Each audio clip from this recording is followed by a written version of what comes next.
जय हिंद प्यारे दोस्तों, स्वागत है आपका एनजे हिंदी एकेडमी पर। जैसा कि आप लोगों को पता ही है कि हम पीवाईक्यू सीरीज चला रहे हैं। इसमें पीवाईक्यूज में हम हर यूनिट के सारे पीवाईक्यू सोल्व कर रहे हैं। 2020 से लेकर 2025 तक जितने पीवाईक्यूज आए वो सारी चीज़ें हम सोल्व कर रहे हैं। आप मुझे कमेंट बॉक्स में पहले ये बताइए कि आपको वॉइस आ रही है या नहीं आ रही, क्लियर बताइए। वॉइस क्लियर आ रही है या नहीं आ रही है, आप मुझे बताइए फटाफट कमेंट बॉक्स में। आप लोगों को एक चीज़ मैं बता देता हूँ कि देखो, कुछ लोगों की डिमांड होती है, कुछ लोग मुझे पर्सनल मैसेज करते हैं, टेलीग्राम पे चैनल करते हैं और सारी चीज़ों पर मैसेज करके मुझे बताते हैं कि सर यहाँ पर यूट्यूब पे तो क्या है कि हम उस तरीके से क्लास देख भी नहीं पा रहे हैं और चीज़ों को कर भी नहीं पा रहे, लेकिन आप हमें उस प्राइस, एक अफोर्ड प्राइस पे एक बैच ज़रूर लेके आइए हमारे लिए। तो मैं उन लोगों के लिए एक हिंदी साहित्य की योद्धा बैच लाया हूँ। इसके साथ आपको पेपर फर्स्ट का पीवाईक्यू बैच फ्री मिलेगा, ठीक है। इसके साथ पीवाईक्यू पेपर फर्स्ट का पीवाईक्यू बैच फ्री मिलेगा। चाहे आप ये परचेस करो या ये परचेस करो, दोनों की प्राइस एक ही है हमारी। 399 में हम दोनों बैच आपको देने वाले, प्लस कॉम्बो बैच है ये हमारी। डेली 2 घंटे आपकी लाइव क्लासेस होगी इसमें, और अगर आप लाइव नहीं देख पा रहे हो तो आप रिकॉर्डेड क्लास देखना। बाद में 10+ ईयर के हम पीवाईक्यू सोल्व इसमें साथ में करेंगे, यानी कि ये आपको लाइव क्लास में सॉल्यूशन कराया जाएगा ना।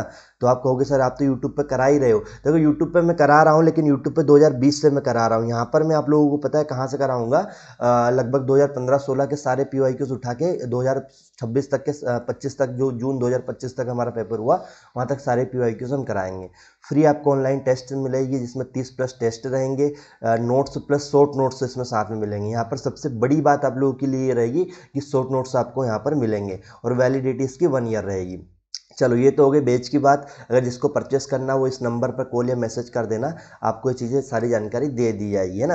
अब हम यूट्यूब पे क्या क्या कर रहे हैं और यूट्यूब पे हमारा क्या चल रहा है। अभी हम पीवाईक्यू सीरीज यूट्यूब पे चला रहे हैं। हालांकि कंटेंट भी मैंने बहुत कुछ पढ़ाया हुआ है यूट्यूब पे, लेकिन जो पीवाईक्यू सीरीज हमारी है उसमें आज हम यूनिट 2 को कंप्लीट कर लेंगे। हिंदी साहित्य के इतिहास वाली जो है हमारी लास्ट में 2024-25 में जो क्वेश्चन आए वो लास्ट पोर्सन पर भी हमारे चल रहा है। आई थिंक पिछले क्वेश्चन में मैंने 23 या 24 क्वेश्चन को डिस्कस कर लिया था। एक बार मुझे कमेंट बॉक्स में आप लोग बताइए, जो बच्चे लाइव जुड़े हैं, कि कौन सा क्वेश्चन हमने लास्ट क्लास में डिस्कस कर लिया था। 23 तक कर लिया था या 24 तक कर लिया था, एक बार मुझे बताइए आप चीज़ों को।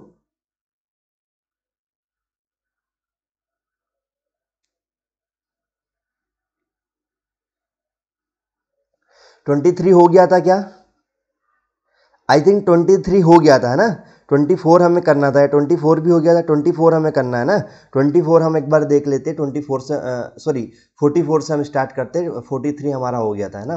चलो, 43 हमारा क्या कहता है, सॉरी 44 हमारा क्या कहता है। 44 क्वेश्चन हमारा है कि अज्ञेय के संबंध में निम्नलिखित में से कौन सा कथन असत्य असत्य बताना है आपको ना। अज्ञेय के संबंध में, अज्ञेय के संबंध में मतलब अज्ञेय के बारे में जो यहाँ बताया गया उसमें से कौन सा गलत है। तो अज्ञेय का पहला कविता संग्रह भग्नदूत भगदूत 1933 में प्रकाशित हुआ था। बी कहता है चिंता नामक कविता संग्रह 4 खंडों में विभक्त है।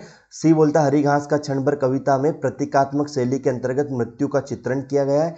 डी में उन्होंने बताया देशभक्ति, बलिदान इत्यादि अमान्य भावों के बावजूद इत्यलम का स्थायी भाव प्रेमानुभूति है ना। और ई में बताया बावरा अहेरी अज्ञेय का सबसे छोटा कविता संग्रह है। आप मुझे कमेंट बॉक्स में बताइए इसमें से कौन सा कथन आपको गलत लग रहा है या कौन सी चीज़ आपको यहाँ पर गलत लग रही है ना। नीचे ऑप्शन आपको मिलेंगे, नीचे ऑप्शन आपको 2 या 2 से अधिक ऑप्शन मिलेंगे ना। ये आपके ऑप्शन रहेंगे, तो आप मुझे जरा बताइए फटाफट कि क्या इसमें आंसर आएगा, बताइए।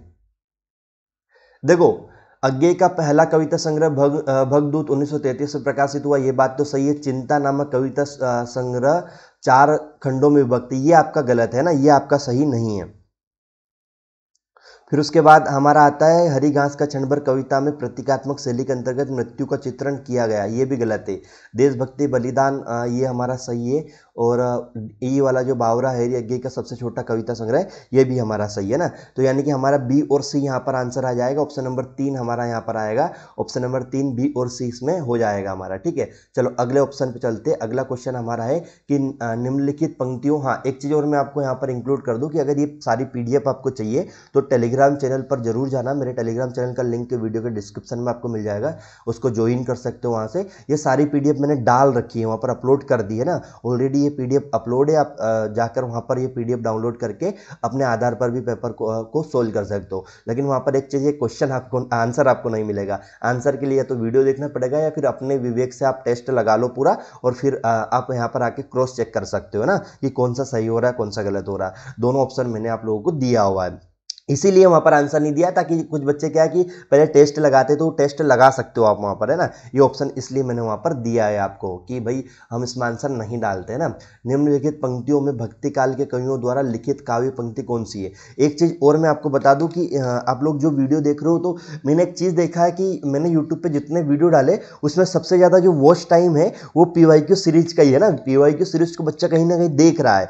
मैंने देखा है कि बच्चा एंड तक पीवाईक्यू सीरीज में बच्चे जा रहे हैं, कुछ बच्चे तो जा रहे हैं ना, सारे बच्चे जा रहे हैं या नहीं जा रहे, यानी कि आप लोगों को भी ये पीवाईक्यू सीरीज अच्छी लग रही है। तो मेरे भाई अच्छी लग रही है तो चैनल को सब्सक्राइब, वीडियो को लाइक, और एक बार अगर ये कर लिया है तो कमेंट बॉक्स में कमेंट कर दो प्यारा सा कि हाँ सर ये चीज़ें कैसी लग रही है आप लोगों को, ताकि एक मोटिवेशन बना रहे हो और मैं पेपर फर्स्ट के पीवाईक्यू सीरीज भी आपके लिए लाता रहूँ। एक वीडियो डाला है मैंने, हालांकि जून 2025 का जो हमारा पहला शिफ्ट हुआ था उसका पहले शिफ्ट का मैंने डाला हुआ है। आप अगर कमेंट करोगे तो मैं सारे शिफ्ट वाइज सारे पीवाईक्यू सोल्व करवा दूंगा आपको पेपर फर्स्ट के, इसलिए आप कमेंट जरूर करना, ठीक है।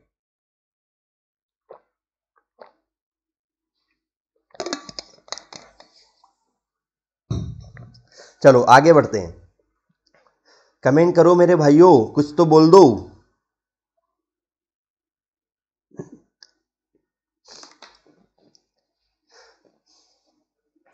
अगला क्वेश्चन हमारा यहां पर आता है, अगला क्वेश्चन है निम्नलिखित पंक्तियों में भक्ति काल के कवियों द्वारा लिखित काव्य पंक्तियां कौन सी है ना। यानी भक्ति काल के ये जो पंक्तियां दे रखी है, इन सारी पंक्तियों में हमें बताना कि भक्ति काल के कवियों की कौन सी पंक्तियां है ना। तो असुवन जल सींची सींची प्रेम बेली बोई, है ना। सगन कुंज छाया सुखद शीतल मंद समीर, मोर पखा सिर ऊपर राखियो गुंज की माल गजे पही रोगी, बड़े बड़े नैनन सो आंसू भरी भरी नैन, ताही छन अड़ुराज उदित रस राज सहाय, है ना। इसमें से हमें बताना कि क्या हमारा इसमें सही है ना, या कौन सा आंसर हमारा इसमें आने वाला है। चलो फटाफट कमेंट करो आप लोग, क्या सही है क्या गलत है इसमें, मतलब कौन सा भक्ति काल के कवियों का। देखो असवन जल सींची सींची प्रेम बोली बाई, ये हमारे भक्ति काल के कवि की है। फिर उसके बाद हमारा आता है मोर पखा सिर ऊपर राखियो गुंज की माल गरे पहिरागे, ये भी हमारे भक्ति काल के कवि की है। और ताही छन उड़ट, ये क्या है, उडू, हाँ उडू राज उदित रस राज सहाय, ये हमारी है। तो नहीं, ऑप्शन नंबर इसमें भी तीसरा हो जाएगा, ए से ई हमारा सही हो जाएगा ना। क्या हो जाएगा, ए सी ई हमारा यहाँ पर सही हो जाएगा। चलो अगले क्वेश्चन पे चलते हैं। अगला क्वेश्चन हमारा होता है कि आदिकाल में लिखी गई रचना आला जो जगनिक की मूल भाषा इनमें से कौन सी है, यानी जो रचना उन्होंने लिखी हुई है। चलो भाई बहुत इजी क्वेश्चन है ये, तो आप लोग बता ही सकते हो इसमें।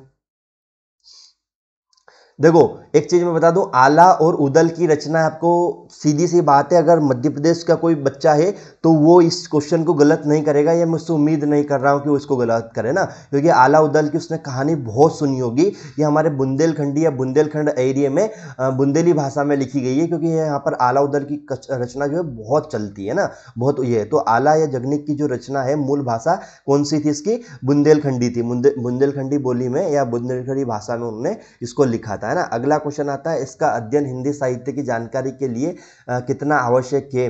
यह इसी से अनुमान किया जा सकता है कि इसी के ढांचे पर 34 वर्ष पीछे गोस्वामी तुलसीदास जी ने अपने लोक प्रसिद्ध ग्रंथ रामचरितमानस की रचना की। यह कथन आचार्य रामचंद्र शुक्ल द्वारा किस रचनाकार के संदर्भ में कहा गया है ना। मतलब ये बात आचार्य रामचंद्र शुक्ल ने किसके बारे में कही थी, ये आपको बताना है ना। तो देखो सूरदास के बारे में कही थी, जायसी, सरप्पा या गोरखनाथ, इनमें से किसके बारे में कही थी, तो जायसी के बारे में उन्होंने कथन कहा था। किसके बारे में कहा था, जायसी के। यानी इसका अध्ययन हिंदी साहित्य की जानकारी के लिए इतना आवश्यक है, यह इसी से अनुमान किया जा सकता है कि इसी के ढांचे पर 34 वर्ष पीछे गोस्वामी तुलसीदास ने अपने लोक प्रसिद्ध जो ग्रंथ है रामचरितमानस की रचना है, रचना की। यह कथन आचार्य रामचंद्र शुक्ल ने किस रचनाकार के संदर्भ में कहा था, तो जायसी के संदर्भ में कहा था। ठीक है, क्लियर हुआ यहां तक, समझ में आ रहा है बच्चों, एक बार कमेंट कर दो।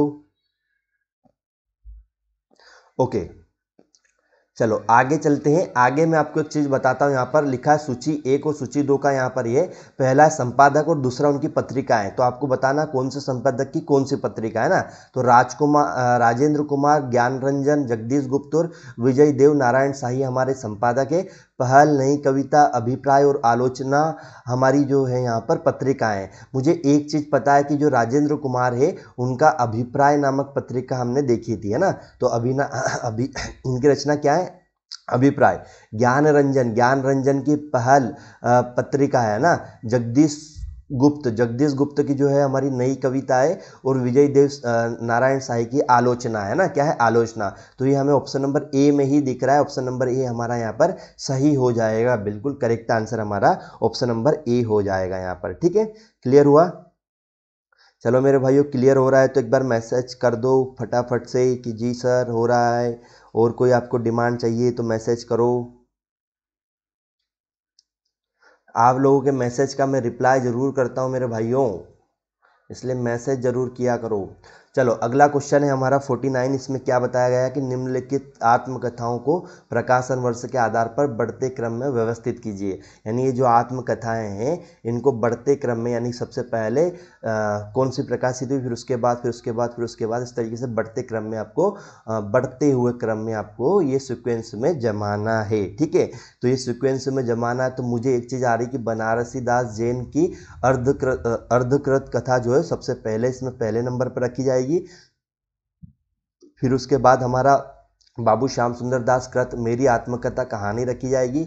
फिर उसके बाद हमारी यहाँ पर राहुल सांकृत्यायन कृत मेरी जीवन यात्रा, ये आपके सिलेबस में जुड़ा भी यूनिट 10 में ना, ये रखी गई। फिर उसके बाद हमारा सेठ गोविंद दास कृत आत्मनिरीक्षण क्षण, ये रखी जाएगी। और फिर बाद लास्ट में बचा राजेंद्र प्रसाद कृत आत्मकथा, ये हमारी सबसे लास्ट में रखी जाएगी 5वें नंबर पर। तो ये सारी चीज़ें आपको ऑप्शन नंबर बी में मिलेगी। ऑप्शन नंबर बी आपका यहाँ पर सही हो जाएगा। क्या हो जाएगा, ऑप्शन नंबर बी आपका यहाँ पर सही हो जाएगा। ठीक है, क्लियर हुआ। अरे बोलो क्लियर हुआ।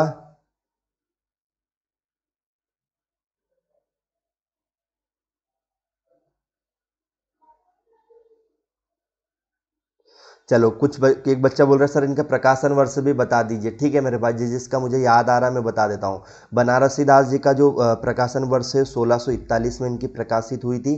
फिर उसके बाद मुझे जो याद आ रहा है, यानी इनके बाद जो आ रहा था हमारा ऑप्शन नंबर सी जो आ रहा था दूसरे नंबर पर, इनका हमारा 1941 में प्रकाशित हुई थी। उसके बाद हमारा क्या आया था इसमें, ए वाले में हमारा आया था 1946 में प्रकाशित हुई थी। उसके बाद हमारा ये 1947 में प्रकाशित हुई थी। और इसका अभी मुझे ध्यान आ नहीं रहा है, आई थिंक 1945 के समथिंग ये हमारी प्रकाशित हुई थी। ठीक है, तो ठीक है मेरे भाई, ठीक है ठीक है। Okay okay okay okay okay. चलो ठीक है, अगला क्वेश्चन आता है 50 क्वेश्चन हमारा। निम्नलिखित में से कौन सी रचना स्मरण है, यानी स्मरण विधा की कौन सी रचना है, ये आपको यहाँ पे बताना है। आपको कुछ करीब 5 रचनाएं दे रखी, उन 5 रचनाओं में से कुछ 3 रचनाएं स्मरण विधा की आपको ये यहाँ पर बताना है ना। ये चीज़ें आपको यहाँ पर देखना है। ओके, तो मेरे भाई बापू, टूटा तारा, साधना, मुक्त फौज और एल्बम है ना, ये दिया हुआ है। तो एक तो बापू है, एक टूटता तारा है और एक एल्बम जो है ये आपके स्मरण है। क्या है, इस संस्मरण है, संस्मरण है ना। क्या है, संस्मरण है। ठीक है, ओके, संस्मरण विधा की ये रचना है आपकी। ठीक है, तो ये आपका कहाँ पर मिल रहा है, A B E, option number तीसरे में मिल रहा है आपका। ऑप्शन नंबर तीसरा सही है। ठीक है, फिर आता निम्नलिखित में से कौन सी रचना ईश्वर दास की नहीं है। कौन सी रचना ईश्वर दास की नहीं है, राम जन्म, भरत विलाप, अंगद पेज या रामायण कथा, इसमें से कौन सी ईश्वर दास की नहीं है ये आपको बताना है। ठीक है, चलो जल्दी से आंसर करो कमेंट बॉक्स में मेरे भाइयों, जल्दी से कमेंट बॉक्स में आंसर करो।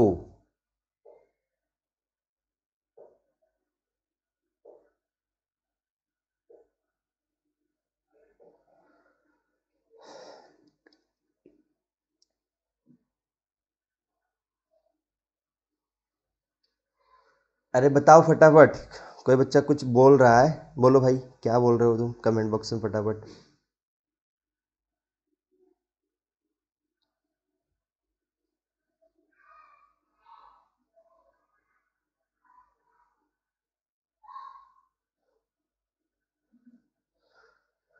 हाँ ठीक है, इसमें ऑप्शन नंबर 4 आपका सही हो जाएगा। रामायण कथा आपकी आएगी, क्या आएगी? रामायण कथा। निम्नलिखित में से कौन सी रचना ईश्वरदास की नहीं है? तो रामायण कथा इसमें, ठीक है। आगे हमारा आएगा सूची 1 का सूची 2 से मिलान करना। देखो यहाँ पर अभी स्टार्टिंग में सूची 1 दी हुई है इस बार, और लास्ट में सूची 2 है ना, तो ये थोड़ा सा यहाँ पर टाइप करने वाले ने हमारा इस बार का ये क्वेश्चन इस तरीके से टाइप किया हुआ है, लेकिन कोई दिक्कत वाली बात नहीं है, हम इसको सोल्व करेंगे बड़े आसानी से, है ना, बड़े अच्छे तरीके से इसको सोल्व करेंगे हम, ठीक है।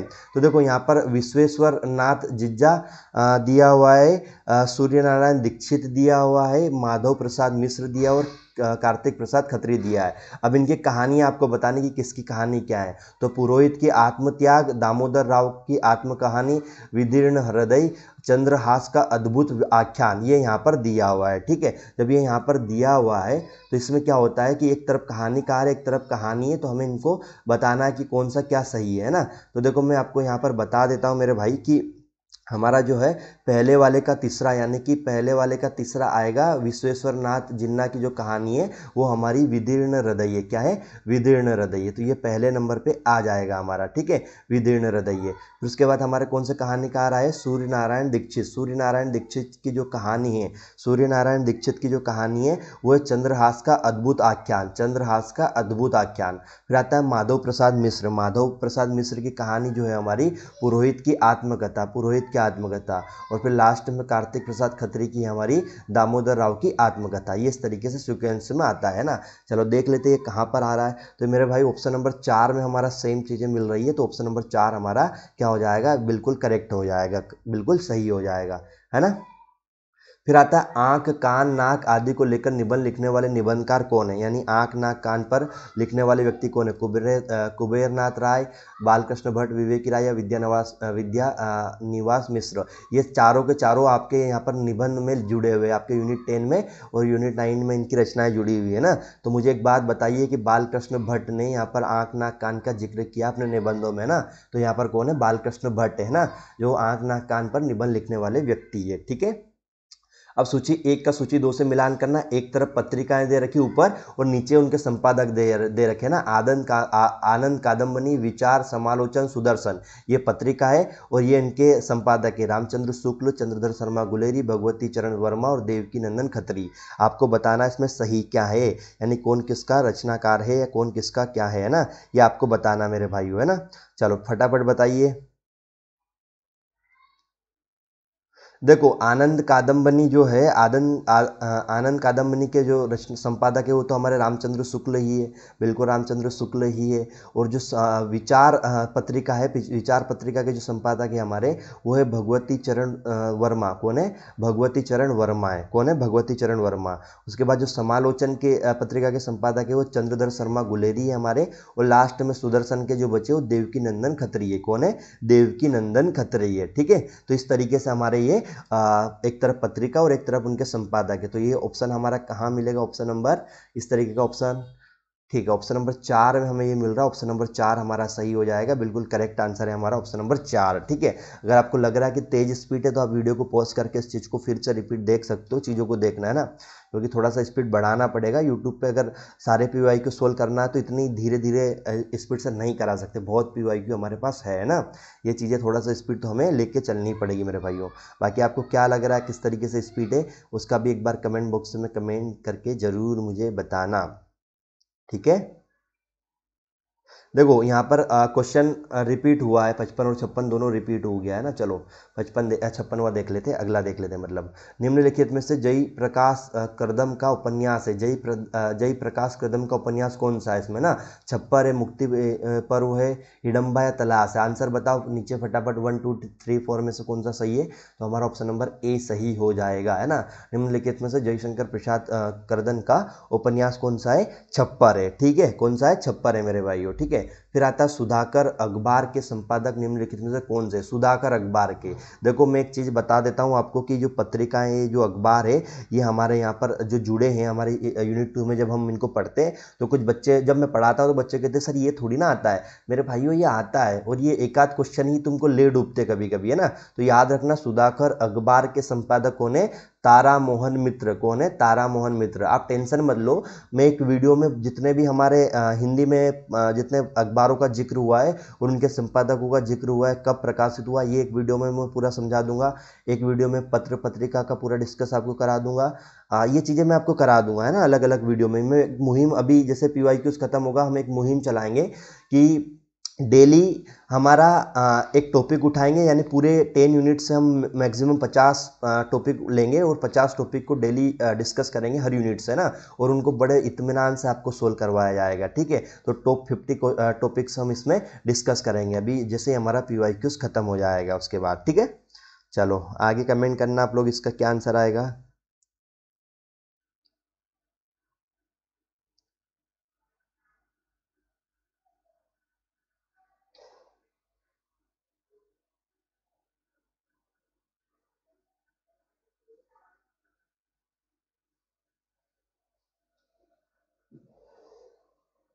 ये हो गया हमारा तारा वाला, ठीक है मेरे भाइयों। हाँ, अगला क्वेश्चन है ना अब।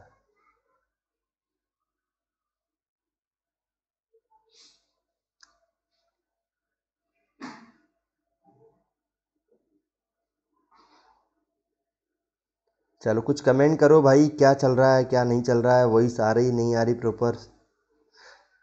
ठीक है। जैनेन्द्र की सृजन प्रक्रिया में नैतिक विशिष्टता और अज्ञेय में व्यक्तिक विशिष्टता के बावजूद कहीं कहीं उसके सामान्यीकरण के अंतर्द्वंद का भी आभास मिलता है, जहां पात्र और स्थिति स्वयं प्रमुख हो उठती है। यह कथन किस कथावाचक का है? तो मेरे भाई ये कथन जो है हमारा कमलेश्वर ने कहा था कि जैनेन्द्र की सृजन प्रक्रिया में नैतिक विशिष्टता और अज्ञेय में व्यक्तिक, अज्ञेय में क्या है हमारा व्यक्तिक, ठीक है। अज्ञेय में हमारा क्या बताया इसने, व्यक्तिक विशिष्टता के बावजूद कहीं कहीं उसके सामान्यीकरण के अंतर्द्वंद का भी आभास मिलता है, जहां पात्र की स्थिति स्वयं प्रमुख हो उठती है, ना। ये कमलेश्वर की बात कही गई है।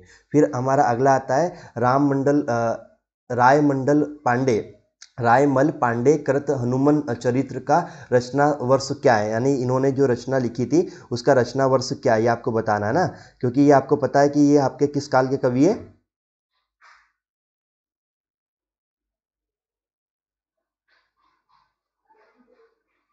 क्या बोल रहे हो कमेंट बॉक्स में।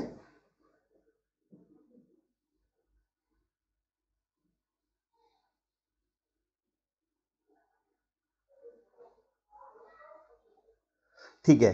तो रायमल पांडे का जो हनुमान चरित्र की रचना है वो 1696 में उन्होंने की थी। कब की थी? 1696 में की थी। कब की थी? 1696 में उन्होंने ये रचना की थी, ठीक है। तो ये देखो, इतने इजी क्वेश्चन भी कभी कभी प्रकाशन वर्ष से पूछ लिए जाते हैं मेरे भाइयों, ठीक है। तो ये हमें भी ध्यान रखना है। सूची 1 का सूची 2 से मिलान करना, एक तरफ रचना है और एक तरफ उनके रचनाकार है। निर्वासन, नागरी सभ्यता, काल मृग की पीठ पर अगम बहे दरिया, ये हमारे रचनाएं और उनके रचनाकार है राकेश मिश्र, अखिलेश शिवमूर्ति या जितेंद्र श्रीवास्तव। इसमें आपको बताना कि इसमें क्या हमारा सही आंसर होगा, है ना, किस तरीके से हमारा ये ऑप्शन सही होंगे, ठीक है।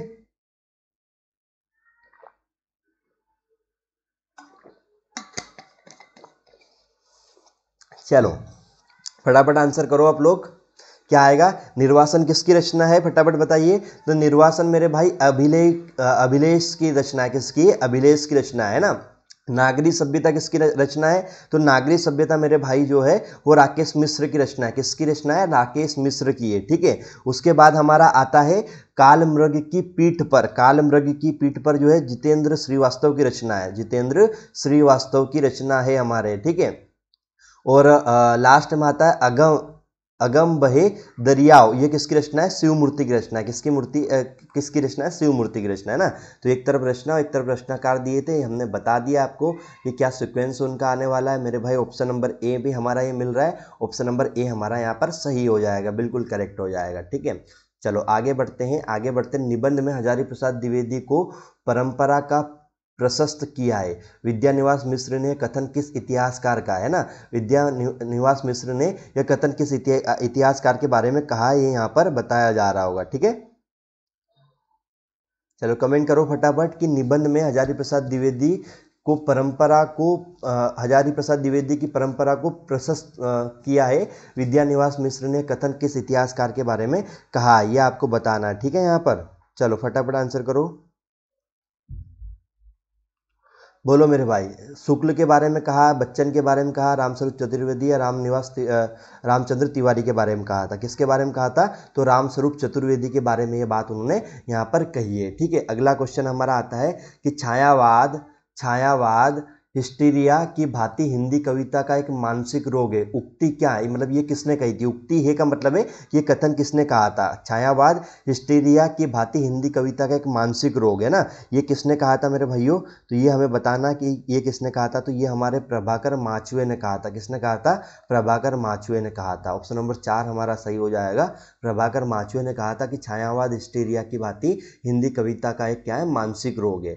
अगला क्वेश्चन हमारा है कि आचार्य रामचंद्र शुक्ल की प्रतिष्ठा है ना में केंद्रीय प्रयोग जनता की चित्तवृत्ति है तथा आचार्य द्विवेदी की प्रस्तावना में ऐसा प्रयोग लोक चिंता का है। यह कथन किस इतिहासकार का है? यह आपको बताना, यानी ये कथन किसने कहा था ना। तो फिर से वही बात कि बच्चन सिंह ने कहा था, रामस्वरूप चतुर्वेदी ने, राम कुमार वर्मा ने, विश्वनाथ ने कहा था। तो ये कथन कहने वाले हमारे रामस्वरूप चतुर्वेदी। कौन है? रामस्वरूप चतुर्वेदी है ना। आगे बढ़ते मेरे भाइयों। प्रद्युम्न विजय नामक एक पदबंध नाटक किसने लिखा था? ये आपको बताना है। प्रद्युम्न विजय नामक जो नाटक है वो इनमें से किसका है, ये आपको बताना है मेरे भाइयों। आंसर करो फटाफट, चलो फटाफट आंसर कर दो जल्दी से। बनवारी का है, सबल सिंह चौहान का है, गणेश कवि का है या विश्वनाथ सिंह का है? किसका है इसमें से? तो मेरे भाइयों गणेश कवि ने ये पद ह्यूमन विजय नामक जो नाटक है ये किसने लिखा था? गणेश कवि ने लिखा था, है ना। फिर उसके बाद आता है चांद सूरज के बिरन किस विधा की रचना है? चांद सूरज के बिरन किस विधा की रचना है? अब मतलब विधा बतानी है आपको यहाँ पर कि ये क्या है आपका, जीवनी है, आत्मकथा है, संस्मरण है या रेखा चित्र है? तो मेरे भाई ये क्या है? आत्मकथा है आपका। क्या है? आत्मकथा है ना। चांद सूरज के बिरन किस विधा की रचना है? तो ये हमारी आत्मकथा है। नाम मंजरी किसकी रचना है? बताओ। ये तो हमने आपको बहुत अच्छे से बताया, नाम मंजरी किसकी रचना है मेरे भाइयों। चलो फटाफट, ये उम्मीद करता हूँ कि आप लोग बता पाओगे, है ना, क्योंकि ये पढ़ाया हुआ क्वेश्चन है। किसका है नाम मंजरी किसकी रचना है? तो मेरे भाइयों फटाफट आंसर करो। ओके ओके ओके, ठीक है ठीक है। चलो, नंददास की रचना हमारी किसकी? नंददास की है। नंददास की रचना है नाम मंजरी, है ना। नाम मंजरी, रूप मंजरी, दास मंजरी, ये पढ़ाया हुआ है मैंने आप लोगों को। बोलो पढ़ाया है नहीं पढ़ाया है? आप कहोगे जी सर पढ़ाया तो था, पर क्या हो गया? हम भूल गए सर। ऐसे कहोगे ना कि सर हम भूल गए। तो काहे भूल गए भाई? युगल किशोर शुक्ल, दुर्गा प्रसाद मिश्र, मदन मोहन मालवीय और माधवराव स्प्रे, ये व्यक्ति दिए हुए, इनकी रचनाएं दी उचित वक्ता, उदंत मार्तंड, छत्तीसगढ़ मित्र और अभ्युदय। ये हमारी इनकी क्या है? छत्तीसगढ़ मित्र पत्रिका, उदंड मार्तंड पत्रिका, ये वो चीज़ें दे रखी है एक तरफ, है ना। तो आपको बताना कौन किसका क्या है ना। तो मुझे ये बताओ कि युगल किशोर मिश्र का क्या है? युगल किशोर मिश्र का हमारा क्या है? चलो 2 सेकेंड, कुछ दिक्कत आ गई मेरे भाइयों।